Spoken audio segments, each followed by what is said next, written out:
Apple Silicon Macs are here, and they look good, with some improvements that we could see in the future, in my opinion. So stay tuned, let's talk about them.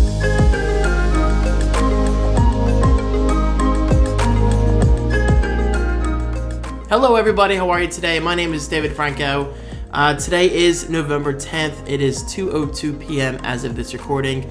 Apple just finished their big Apple Silicon event. Actually, their third Apple event in 2 months.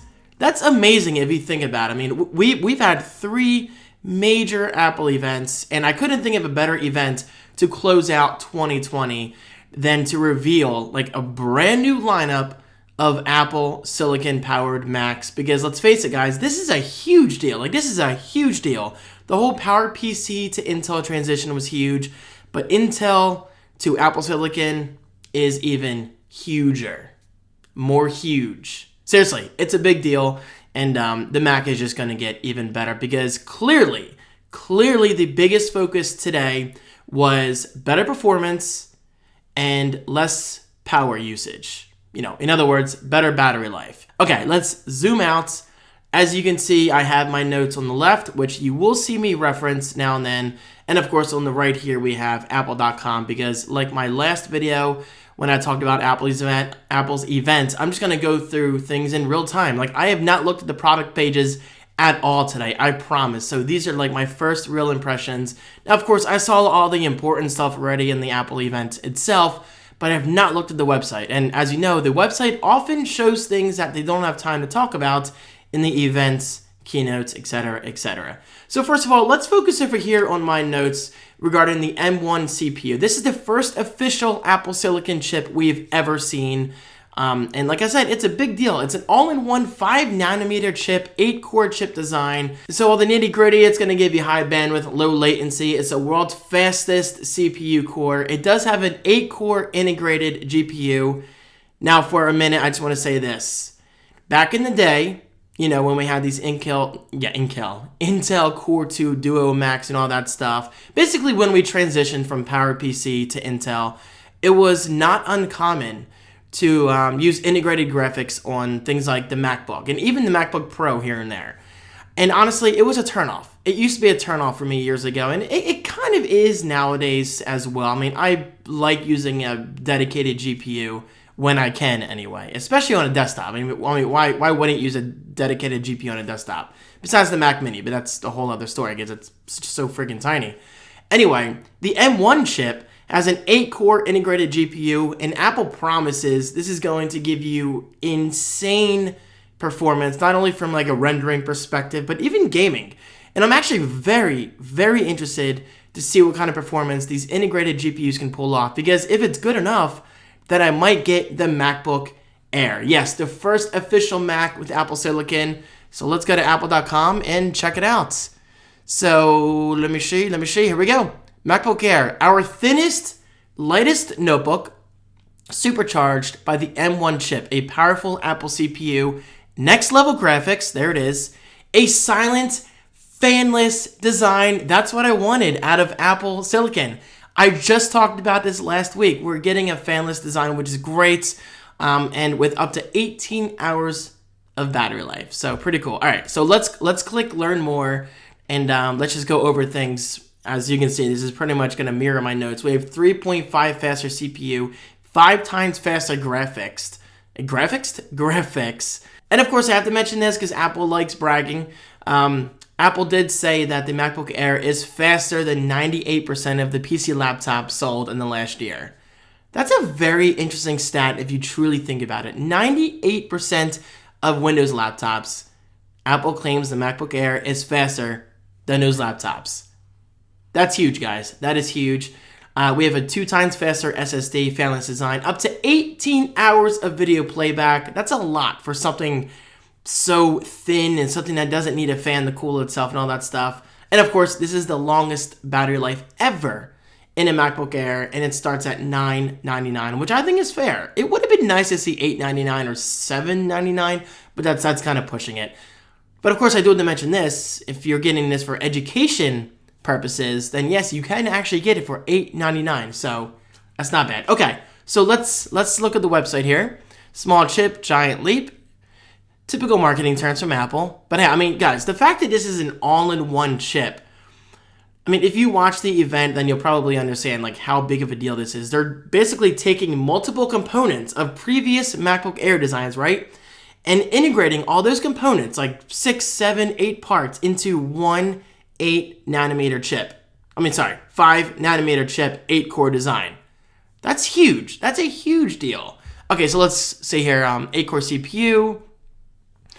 Basically, like I said, you're going to be getting more done with less battery reduction, more gaming. I don't see the big deal of gaming on a Mac, to be honest, but you have to keep in mind, Apple Silicon is actually going to allow you to run iOS apps on your Mac.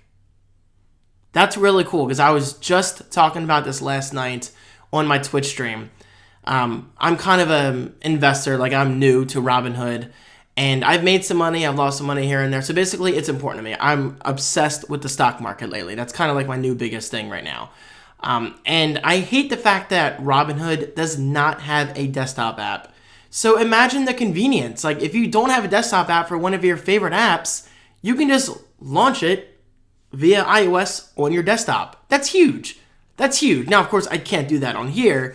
But if I ever do, when I do get an Apple Silicon powered Mac, as possibly early as next year, I don't know. Actually, probably next year. Then yeah, I could launch something like Robinhood on my desktop. That's cool. That's really, really cool. Okay, so let's keep going here. Up to 18 hours of battery life. That's 6 more hours free of charge. No fan, no noise, just air. This is huge with me. This is huge. I'm obsessed with noise level. As I said in last week's video, you're not going to hear it right now, but this iMac lets out a very quiet whisper. And it wouldn't surprise me if the next iMac is fanless. That would be a beautiful, beautiful thing. Because let's face it, when you have something as large as this 27-inch display with all the components behind it and, in theory, a lot of breathing room for thermal and all that stuff, then yeah, maybe Apple could pull off a fanless iMac. It's possible, maybe, just maybe. But anyway, the MacBook Air is a fantastic start to their fanless design. So hopefully they continue down this road. Power of Big Sur. Obviously, Big Sur is completely developed with M1 in mind, the Apple Silicon chip, which is huge. Oh, and yes, by the way, you're going to hear me say huge a lot because this really is a huge deal. So yes, Big Sur, which by the way is coming out this Thursday, not just Apple Silicon Macs. Like if you have an Intel iMac like I do or an Intel MacBook Pro and whatever, then you're going to be able to run this most likely. So M1 chip, macOS Big Sur work together, blah, blah, blah. Biggest collection of apps ever. Rosetta 2, and we do have universal apps, meaning there will be apps such as like Photoshop that are developed with Intel and Apple Silicon in mind. But even then, you don't need an app to be universal because Rosetta 2 is going to allow you to run those Intel apps on your Apple Silicon Macs. So again, once again, like think PowerPC to Intel is the same exact deal. But this time we're getting much, much better performance because this is all in-house Apple stuff. Apple hardware, Apple software, Apple products, Apple chips, like everything is powered and developed by Apple now, except for the third-party apps, of course, like Photoshop and all that stuff. But that's just my point. Like everything is working together now, and that's a big deal. Okay, SSD storage, blah, blah, blah. You guys don't really need to see too much of this. I mean, just go to the Apple events. However, I will say, my biggest disappointment of today is Apple didn't really redesign any of their products. And yeah, you could argue, well, David, the MacBook Air, the MacBook Pro, the Mac Mini, they don't need redesigns. I disagree to a certain extent. I do wish they decreased the bezel design of the MacBook Air just a smidge. I wish the keyboard would go to the edges like the previous MacBook design did. And that's why I'm not a huge fan of the MacBook Air design. I mean, yeah, it's beautiful. It looks great. But I still wish they would go back to the old MacBook design and just call it the MacBook Air, or just kill the MacBook Air and just go back to the MacBook. But either way, I mean, this is a beautiful computer. I do wish they had a Face ID camera. Why? they don't have that is beyond my understanding. I mean, Apple's obviously very proud of Face ID. I love Face ID on my iPhone. I mean, how many times have you gone to an older website that you haven't been on in a month or even a year, and you just forget the password for that specific website? But then you remember, wait a minute, I have Face ID. You just look at the camera and it signs in for you. It's a beautiful thing. Beautiful, beautiful thing. Now, with that said, yes, I realize you're yelling at the camera. David, the MacBook Air has Touch ID. I know, it's right there. But I'm not a big fan of Touch ID. I mean, yeah, it works great. It works fine. But Face ID is everything for me. I like when I can just continue working with a computer like this and just naturally look at the camera. Naturally, just keep doing what I'm doing and not worrying about putting my finger on something just to log in. I want to be doing this. I just want to be looking at the camera and just working, being creative, getting the technology out of the way. Now, of course, we could be getting... Oh, no. I guarantee you, Face ID is coming to future Macs. I'm just extremely surprised they didn't release Face ID for the Macs today. I don't know why. There has to be a reason. I'm not sure why. Magic Keyboard, blah, blah, blah. Okay, so yeah, there you go. There's the MacBook Air. The MacBook Air was easily the biggest focus of today, and actually it kind of made me want one. So we'll see. I mean, the price is $999. That's not that bad. But honestly, I have bigger, more important things I want to work on closing out 2020. So maybe I'll get this sometime next year. Guys, I'm in no rush. My 2015... Yes, you heard that right. My 2015 MacBook Pro works great for my on-the-go work, and I just bought this 2020 iMac, and it works beautifully. I love this computer so much. It's blazingly fast for video editing, especially projects like this. I mean, ScreenFlow is pretty intensive. I mean, this might look basic, but there's a lot of encoding that goes on behind the scenes, and I'm just thankful for this computer. And thank you, Apple gods, for not coming out with a new iMac. I was a little worried when they were talking about this, the next computer, the second official Apple Silicon Mac, the Mac Mini. This is a surprise. I just said last week, I wouldn't be surprised if they waited a year. I was not expecting this. Thinking about it right now, it does make sense. It actually makes sense because Apple doesn't only want to focus on notebooks. Hey, free. Oh, I'm not a vet. But hey, that's respectful, Sheets. Very, very cool. I just like getting emails from Sheets. I get a little excited. Anyway, yeah, so, I mean, why not talk about desktops today? And if they're going to talk about desktops, they're not going to focus on something like the iMac because that needs a major redesign. They're going to focus on something like the Mac Mini because, let's be honest, the Mac Mini is basically just a bunch of notebook components, mostly anyway, shoved into this small form factor, which, honestly, I do wish was a little smaller. Is it just me? I wish it was a little smaller, and it does have a fan. I don't mean to be picky, but I honestly think they could have pulled off a fanless Mac Mini. I honestly wanted that. I mean, that was their perfect opportunity to say, hey, look, guys, look, Apple, the whole M1 chip is so great, less power consumption. So yeah, look, we took out the fan. We made a fanless Mac Mini. But you know what? It is what it is. So anyway, the Mac Mini has a 3 times faster CPU than the previous quad-core model, 6 times faster graphics with the 8-core GPU. This alone is a big deal. Again, it's huge. 6 times faster graphics with the GPU. Yeah, so you could pull off some insane processing power with this tiny box, which, again, I think it'd be a little smaller, but that's okay. We'll worry about that later. And it does start at $699.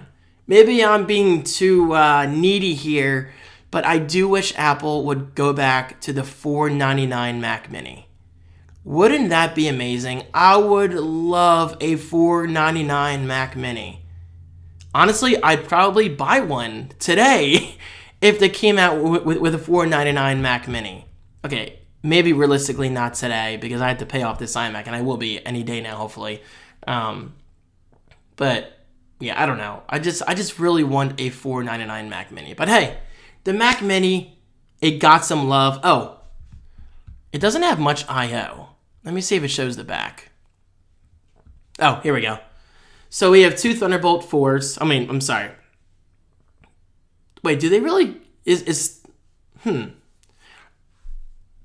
I've never seen someone call USB 4.0 the same thing as Thunderbolt and USB-C. Do we really call it USB 4? Requires USB-C. I've never called it USB 4. I just call it USB-C. Huh. I kind of feel like an idiot that I've never called it that, but at the same time, who does call it USB 4? I just call it USB-C. Anyway, for those who don't know, USB-C is essentially identical to the connector with, well, I mean, it is identical to Thunderbolt. It's not the same exact technology per se, but they're interchangeable. So basically, Thunderbolt connections work with USB-C and vice versa. I am surprised we only have 2 of them. That's definitely surprising. But at the same time, they did give us 2 USB-As. So we do have 4 USB ports. That's kind of surprising that they didn't just completely drop USB-A. I mean, yeah, I realize a lot of people, you know, including myself, still use USB-A. But I don't know. It's just kind of surprising they didn't just use 4 USB-C ports. So it is what it is.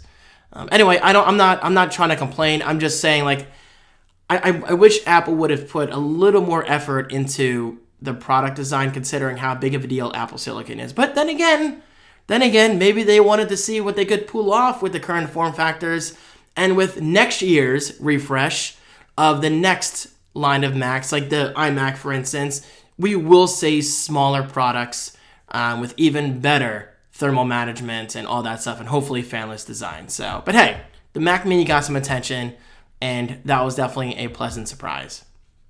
Okay, MacBook Pro. This is something most people expected, myself included. 13-inch MacBook Pro. Okay, hold on. Let me go over these stats. 2 times faster CPU with 8 core, 5 times faster GPU with 8 core, up to 20 hours of video playback. That's kind of insane if you think about it. Longest battery life ever in a Mac, and it starts out at $12.99, which I think is great. That's a fantastic price in my opinion. But again, they didn't really change the design all too much. The internals are incredible, and at the end of the day, that's what really matters. I mean, right? I mean, we're not really thinking about the design of our Macs as we're designing things in software like Photoshop and Final Cut Pro 10. I mean, yeah, the bezels are thick as hell in this iMac, but I don't think about it too often. I mean, they just kind of get out of the way once I, you know, fall into my workflow, if you will. But still, it would have been nice. It definitely would have been nice to have fanless design. I know that's a bit reaching because this is a Pro design, so it needs active cooling. So I'll let that slide. It's not a big deal. But you have to be honest. There's no excuse, once again, to not include a Face ID camera. Why? Like, that's kind of mind-blowing. Hold on, let me Google something. Face ID Mac. Let me see. One Face ID on Mac. macOS Big Sur suggests a true depth camera is coming. So let me search Silicon on this page. See if it mentions it now. ARM. Hope this is a quick rollout. Next ARM iteration of everything should have it. Yeah, see? Should have it. See? There you go. Would be ashamed to go ARM and then need to wait another gen for Face ID. See, it's not just me. Apple, I love you, but where's the Face ID camera? Why is it not there? It's mind-boggling. I'm not sure. Kind of weird, dude. Really, really weird. But hey, it got an update, and once again, maybe this is Apple's chance to just upgrade the internal components, show off its performance, and blah, blah, blah. And then the second gen of Apple Silicon, we'll see some redesigns. We'll see some things like Face ID integrated and all that stuff. So I guess we'll just have to be patient. But hey, if anything, I'm very, very impressed that Apple revealed 3 Apple Silicon Macs today. The MacBook Air, the MacBook Pro, and once again, a nice surprise, the Mac Mini. And speaking of surprises, did anyone catch John Hodgman at the end talking about... Hold on. Actually, I don't think I can show that video. Apple would probably take me down. But yeah, click this, all right? Watch the events. Go to the very end, right here, and you'll see Apple Silicon. You'll see John Hodgman, kind of making fun of himself as PC. And please, Apple, please let that be a tease, like a teaser of some sorts of the whole Get a Mac ad coming back, the whole ad campaign, because that was my favorite ad campaign probably of all time from Apple. Like I just think those ads were funny, they were informative, and they were just entertaining. Like I don't think anybody can disagree. Like whether you're PC or Mac, I'm both personally, because I'm not a closed-minded fool. Just saying. Yeah, those ads were just enjoyable. Anyway, guys, I'm done. I've talked enough. As expected, this video is all over the place. But hey, isn't that the beauty of my videos? I'm just real. I don't go by a script. I don't go by like, I just say what I feel, and, you know, over all the stuttering and whatever. I'm just a real me. And I hope you guys enjoy it. Guys, thank you so much for watching. What are your plans for Apple Silicon? Let me know right below. It's a big deal. It's a huge deal. And I'll see you later. Peace.